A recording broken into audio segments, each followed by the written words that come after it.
Hello. We're back. Look, it's Alec. Yay! We got him back. I'm not misplaying in round one. I'm in the booth. I'm in the booth now instead of on coverage. We threw the fishing line out. We reeled you back in. Yeah. We're back. That's enough. It's round 3 here at the April event of the Highlander Open Series. This is our 3rd event of 8. We're getting close to the halfway point. Yeah. Very exciting stuff coming up. We've got our players down on the table, but before we head on over to them, just a reminder as well, we have got the next 3 events lined up already, May 16th, July 4th, and August 22nd. So clear out your schedules. Make sure those weekends are open. You will, of course, see we do not have an event for June. We'll be rip-roaring ready back in July. June is free for my birthday month. Yes. Plenty of games every day of June. We'll be celebrating my birthday. I've talked to Tran about this. Joel was a little hesitant, but Tran and I have agreed that's best for the community. It's just the reason as well that we ended up scheduling June off is there is a smattering of other Highlander events going on, and just not to fatigue people too much. Yeah. So what we are going to do, let's head on down to the table. We have got Chifley Cole on Grixis and Nathan Smale on the bottom on Walks. Yes. 2 classics. This is a classic Highlander matchup, as you were about to say before I rudely interrupted you. As Chifley, who's played a lot of Grixis, and Nathan, who's played probably even more Walks. Ooh, and if this is especially, I have to double check. If this is Nadu Walks, we're in for a treat. Yeah. And taking a lot of game action. Yeah. Personally, I love taking game actions. Oh, yeah. This is not the deck that takes the most game actions, but it certainly is one of them. It can take infinite game actions. Yeah. But not like as many triggers on the stack as other ones. If you really, really wait for it. I'm not sure if he is. This is not a Nadu Walks. Yeah, I think it's maybe too many points. Wouldn't surprise me. There was an Emperor of Bones that was on the stack there that quickly got eaten by a Force of Will. Yeah. Excellent to be able to pitch a Baleful Strix, because it is a blue spell. Yeah, trading a point for Emperor of Bones. With the Deathrite Shaman in play, so still wanting to avoid that big scary creature. Emperor of Bones would be pretty intimidating to me in real life. I agree. The Emperor of the Bones. Yeah. That every turn he eats more bones. Yeah. Sometimes huge bones, sometimes just lands or spells. But enough about that. Now we've got a Kaito that's been ninjutsu'd in. Pretty good. A couple of turns for Chifley.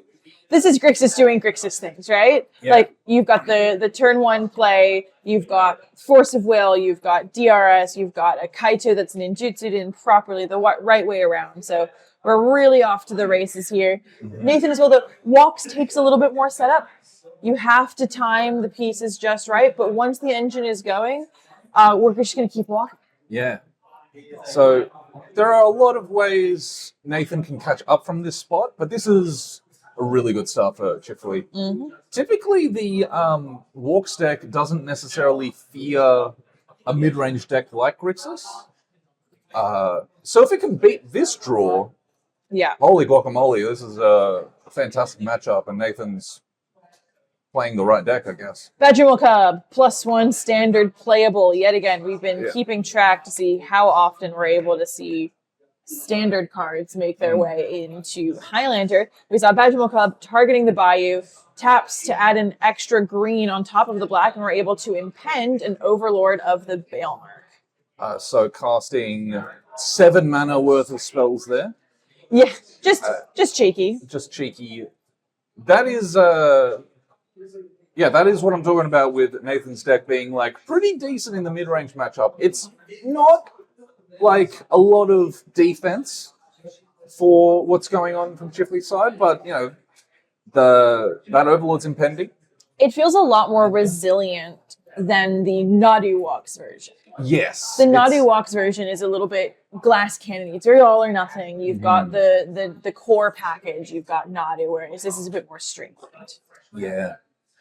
So Nathan sort of volleying back after a pretty good serve from Chifley, going to try and volley back as we look at some cards that are So it's Emperor of Bones, Swords to Plowshares, Birthing Pod, Ephemerate. yeah. Because if there's one thing that Nathan loves more than anything else in the entire world, it's every possible non-standard printing of a card that you can get. Sometimes the most esoteric possible, and that's the SpongeBob Secret Lair Forest as well. A SpongeBob Forest. Okay. It's a kelp forest, if you will. The Emperor of Bones returned to the hand from the Overlord. What is that? That's the birthing pod. Birthing pod, of course. That is the... Of course it is. I'll, The original printing of Birthing Pod doesn't really paint a picture of what it necessarily is. And this is a Secret Lair, By- countdown kit version. by an artist named Wooden Cyclops, who's done a fantastic job. Unfortunately, I'm a bit of a boomer. I don't know about you. I grew up with the original printing of Birthing Pod. Yeah, the new Phyrexia one. Yeah, I can spot a Birthing Pod from space. This, I have to squint and go, what the heck is that? Well, that's Yeah. that's frankly I'm not just a pretty face in the booth. I've also got huge eyes that can identify every possible printing of a card. Yeah, it's a good thing I'm here, so I don't know what the new cards are. I get all the cards' names wrong. Yeah. And misunderstand everything that's happening on the feature match. So What, our powers combined. I was like, what this really is, right, is it's an ability for me to double check everything that's going on. You go, what's that? Oh, it's a birthing pod. What's that? Don't worry, that's ephemerate. And is that the Super Shredder? That's Yeah, the new card. Nethergoyf and Super Shredder. All this time I've been thinking people have been talking about Super Shredder like it's Ledger Shredder. Thinking like, oh, did they, have they found a way to trigger connive more? Nope, it's the bad guy. Well, and this Super Shredder as well is going to be like an unlimited Moon Shadow. Yeah. Whenever another permanent leaves the battlefield, put a +1/+1 counter on it. It has Menace. And Moon Shadow has, 6 -1/-1 counters on it. When permanents go to the graveyard, you take a counter off, but you only get up to a 7/7, whereas Super Shredder only, folks, only a 7/7. And I think Super Shredder gets around graveyard hate, where if there's, say, a Rest in Peace in play, I believe the Moon Shadow stays with all the counters on it. Yes, because nothing will ever go to the graveyard ever again. Whereas this leaves the battlefield. Yeah. Okay, it leaves the battlefield, so you can't discard. Yeah, things. but it also means that Ephemerate, Oh yeah, it did leave the battlefield. That's true. So That's neat. That's got my creative juices going. It's a very, very cool card. We haven't seen too many TMNT cards. I feel like this is one of the only ones that stands out in memory. In Standard, there's been a little, Cool But Rude has had a little bit of a time, but really, there's not too much going on. Yeah, in Modern, we're seeing the sewer surveillance cam. Briefly was a combo, which I'm very interested to see if that pops up in some brews, some Breach brews. Breach brews. That's Breach brews. That's a new hazy IPA. Yeah. A Melbourne Magic the Gathering brewer company. We've got a Quantum Riddler under this Emperor of Bones as well. That's pretty good. These are wide battlefields. Yeah. Especially for walks, this is a wide battlefield right now. And that's Emperor of Bones now is getting tapped with 2 stun counters on it. Mm-hmm. Still can activate its ability. Not a lot. There is double black available with that by you, of course. Mm-hmm. Having to use different dice to distinguish, otherwise, 1/1 counters on Emperor of Bones you've got to keep track of. Yeah. Because very different effects to stun counters versus 1/1 counters. And we're going to get in the red zone. Swinging in. I would say, surely we're not attacking with the DRS, but... Not quite. I don't know if Chifley has many cards in hand. We're going to tap and we're going to adapt the Emperor of Bones in response to the attack to... have some 1/1 counters on it. But there we go. Chifley's all over it. Counters and stun counters. We will block like so. Okay. Badgermole in front of the Nethergoyf. Quantum Riddler in front of the Kaito. Shredder getting bigger. There's so many things happening. So there's so many things happening, and I'm being negligent in my duties to keep our life totals updated. Hang on, guys. Watch this. Yeah, so life totals are 11, Chifley 11, Look at that. Nathan on 10. There we go. We're back up and running. If there was what's the name for the job of the people in court that write down? Stenographers. Stenographer. A stenographer would have a tough time Keeping up. Yeah. Especially if they didn't know what magic was. Especially if they didn't know what magic was. Like, what do you mean triggers on the stack? There's no card that says that. How do you spell Asmo? Yeah, so I have no idea how many damage is going through. It looked like 4. I would say 10 minus 4 is 6. Yeah. The Riddler just goes... Riddler should survive because the Kaito is a 3/4. It'll get sacrificed at the end.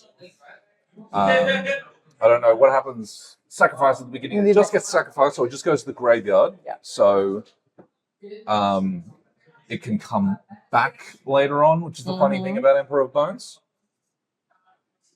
Oh, no, it's in the exile. It's with a finality counter. Ah, of course. Otherwise, you would just be able to somersault loop these things just over and over and over. I didn't see the finality counter in reading is so hard. I frequently read things wrong. Yeah, but he didn't put it out. As if he didn't have in his box of tokens a finality counter. We've got stun counters. We've got +1/+1 counters. Where are your finality counters? We're scooping up. Scooping up. He was embarrassed by the lack of counters, so he scooped them up. Yeah, you need a whole extra deck box for your counters now. That's not a joke. I think everyone who plays competitive Magic should do that or consider that. You can consider it and then not do it, but you should consider it. You know? It's there's so many options to make. All right, well, let's have a look at sideboarding here. Let's look at Nathan Smale for walks. How are we going to get out of this little mess? I'm going to look at that carpet flowers, and if this was, if there was betting on this, sports betting, which I keep talking to Trent and Joel about it. Yeah. Again, Joel, big nay from him. Trent, a little into it on Magic the Gathering sports betting. I think I would put a lot of money on Nathan bringing in Carpet of Flowers. I think the only way it doesn't come in this matchup is if he forgets. Yeah. And hey, look, I don't put it. I would forget. Yeah, sometimes. I've done it as well. I've misread sideboard guides before and put the wrong cards in because instead of using my brain, I just looked at the sideboard guide, grabbed the wrong cards, and was not well equipped to deal with it. Yeah. I've never used a sideboard card, so I get it wrong, but without that mistake happening. It's more consistent, but it's consistently wrong. We've got a Massacre, as we're having a look at here. Massacre scene. Whoa. Massacre is a card that's impossible to find a copy of. It is impossible to find. I was trying to remember if it's controls a what and you control a swap. Yes. But Massacre will not be coming in this Probably match. not. Could be a 5-mana sweeper. Unlikely to come in.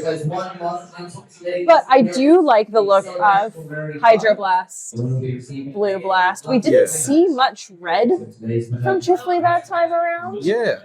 But we know it's there. We know it's there. He might not. We know it's there. When I played against Chifley, the first one of these in the year, I thought he was on a predominantly black-red deck.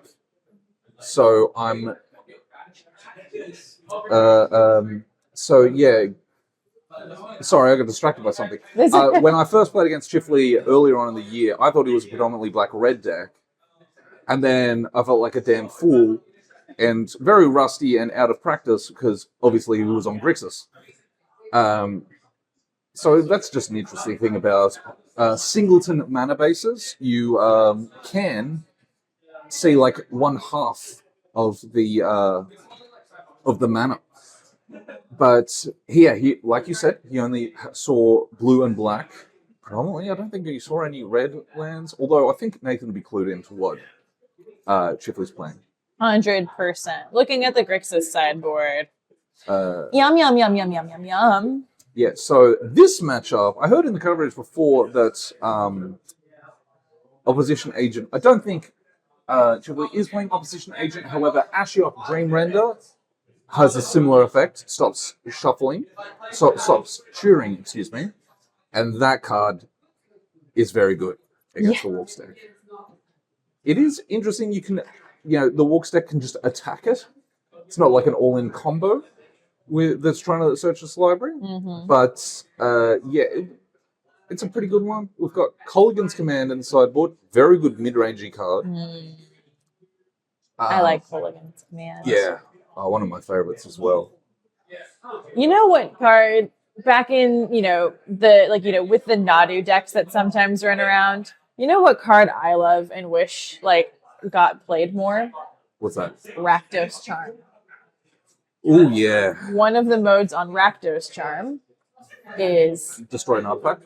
Oh no, it's it's that each creature deals damage, 1 damage to its controller. Yes. Each thing's deal 1 damage for each creature you control to yourself. Yes. And so you just let them make a bunch of bugs with Springheart and Tuco. They go all crazy with it. And then, as they're explaining how they've got 1 million creatures and that they're going to win, you interrupt them and say, actually, no. Actually, I win. Actually, really quickly, take 20 damage. You take 1 million damage. A bajillion damage. That card is... You brought it in because it destroys an artifact, if I'm not... And it does... It's a bit of graveyard haste. I believe it's graveyard haste. The Colligan's Command? Rakdos Charm. Sorry. Well, we'll pull it up. It is indeed. You'll exile target player's graveyard. Destroy target artifact. Each creature deals 1 damage to its controller. Yes. I like this card a lot. Yeah, so you look at this card and you think, it's so sweet. It's so dressed up for... You're just like, oh my god, I could win the game. And sometimes it doesn't come up and you feel sad. And sometimes you just exile their graveyard and it's fine. Mm-hmm. Every once in a while, you get to make your opponent, who's made infinite Pestimotes with a Splinter Twin on them, or a whole heck of a lot of bugs with Springheart and Tuco, make them take 1 million billion. As we now get ready for game number 2. Yeah. As Nathan is on the play, choosing what land to play. That's a Tiger playing a Delighted Halfling. Very good. Yeah. A Delighted Halfling, a bane of my existence. It's there's so many cards that say, such and such can't be countered, and it annoys me so much. Why does it? Because I like to counter things. No.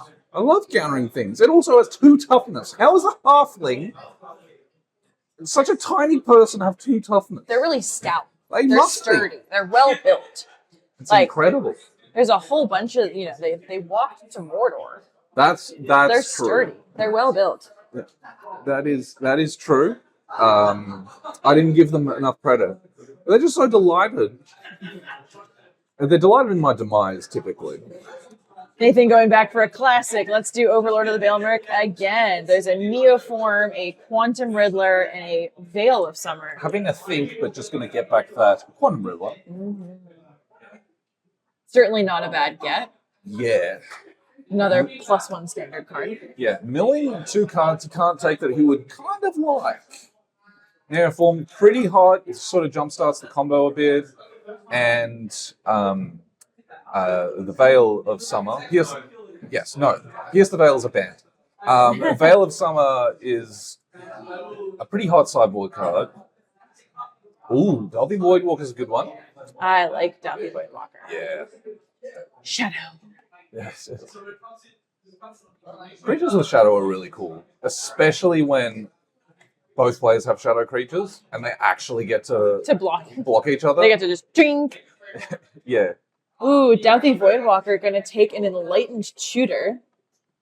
And Nathan's going to go grab his favorite card, I would say. It's Ken. His job is Beach. Plagon. Ken, his job is Beach. Hi, Bobby. Hi, Ken. Doesn't look anything like Ken, actually. Maybe Beach Ken looks like that. Yeah. If Ken was a starfish, that's him. That's what he would look like. Anywhere else he's a 10? Nathan loves this card, and I have seen I've watched this card draw so many cards. Yes. Right here it's drawing 2 cards, which is pretty That's- good. You get like 3 mana 0/3 that draws you 3 cards. Yeah. Sorry, 2 cards. Is still kind of nice. Yeah. It's also got completely filled his deck up with stuff like Ephemerate and other ETB triggers that he's happy to reset this card. So if Ken, I'm going to call it Ken. Ken. If Ken dies later on, he can attack and get it back with the Overlord of the Velmo. Right now, there's a Teferi. I've spelled his name wrong. Teferi. Time Reveler. Raveler? Teferi, Time Raveler. He's raveling that. And we tapped the Delighted Halfling as well to make this spell uncounterable, which in the face of Chifley's untapped mana, and in the face of the counter spells that Grixis loves to run, very good idea. So he made Teferi uncounterable, which is now going to make the rest of the spells uncounterable. Yes, this is true. This is quite rude. If I'm completely honest, it's quite rude. Quite mean. Chifley in response going to fetch. I think this pod should discuss the table manners. Okay. All right. Of Nathan. What are your general rules for table etiquette? Table etiquette? Don't cast a fairy. Yeah, don't cast a fairy against me. Okay. Don't counter any of my spells. Right. But I get to counter all of your spells. Mm-hmm.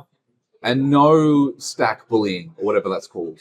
Although I think wasn't there a thing that apparently there was a tournament, Highlander, EDH tournament that ended in like a 10-hour discussion as they had to work out how stack bullying would work, and there was something that was a very competitive. EDH or CEDH? CEDH is quite a rogue beast, and I think they changed stack.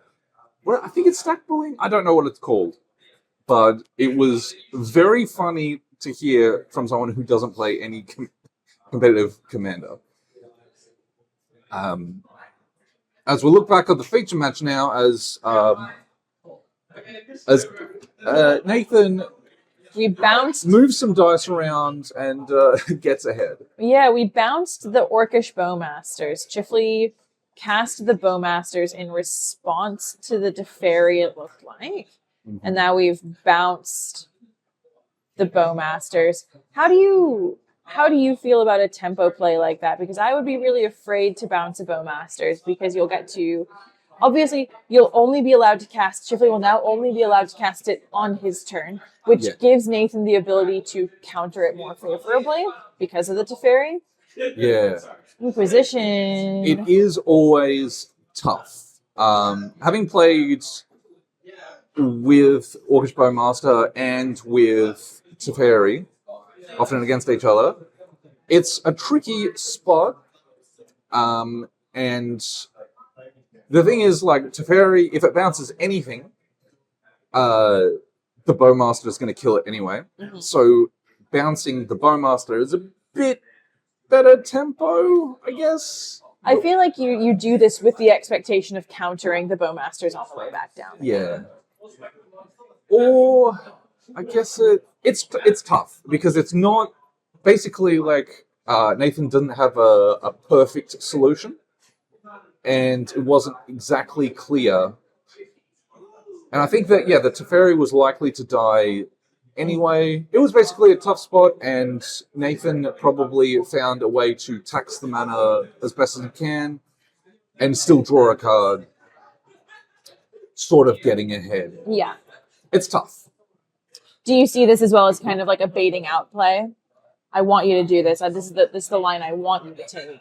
Could be. As we see a cantrip, which I can't remember. I believe that's the Spider-Man one. Is that a Ponder? It is Ponder. It is the Spider-Man Ponder. Yeah. Again, Nathan loves... Yes, it is the Marvel Universe's Beyond Ponder, which is actually a really cool art. That's really do be thinking. Is that what? Oh, Morbius. No, wait, Morbius? Mobius. Mobius. Sorry, Mobius is a classic. Morbius. Morbius. Sorry, I loved it in Morbius when he said it's Morbin time. it's Morbin. Mobius is no. Mobius. Mobius, French artist who is one of the masters. Did a lot of comic books back in the day. I believe he has passed, so this might be an old artwork, but I'm not sure. Mobius is dope. Check out his artwork. He's incredible. Back to the cricket. As we see. Abrupt transition, abrupt decay. There's a huge pile of cards with void counters on them now. It's true. And it looks like we're gonna move them and start putting. We've got a little red dot indicating that these cards have void counters on them because the pile is just. You know what? New mini game to play is how high can you get the Douthie Voidwalker balancing on top of the stack of cards. Yes. Get probe. We're gonna have a look at what's in Nathan's hand, and it's going to be. Wow. That's a Spider-Man. It's a Spider-Man card, that is for sure. I don't know what Spider-Man card that is. Leyline Binding. Leyline Binding. Who's the artist for this one? Oh, and an interesting... So this is the... one of the special ones. And look, the Spider-Man set, not exactly beloved. I like Spider-Man. Yeah. And one thing that was really cool about the Spider-Man set was we got... we have had a bunch of cards in the past with multiple artists credited, but this is a credit to the penciler / inker and the colorist. Oh. So that's kind of a neat thing. As we see Ron Fiennes and Joe Rubinstein, who I had a lot to say about Mobius. I don't know those ones as much. This looks like, looking at the board here, this looks like a really good position for Chifley to be in. We've got an amassed orc army that's a 3/3. We've still got a live Douthie Voidwalker. And Douthie Voidwalker just makes the walks deck really, really awkward. You cast Time Walk, and it goes under a Douthie Voidwalker. You want to, there's a lot of ways in which this doesn't necessarily go Nathan's way right now until we can answer the Voidwalker on the battlefield. Yes. And we'll just keep getting in as well.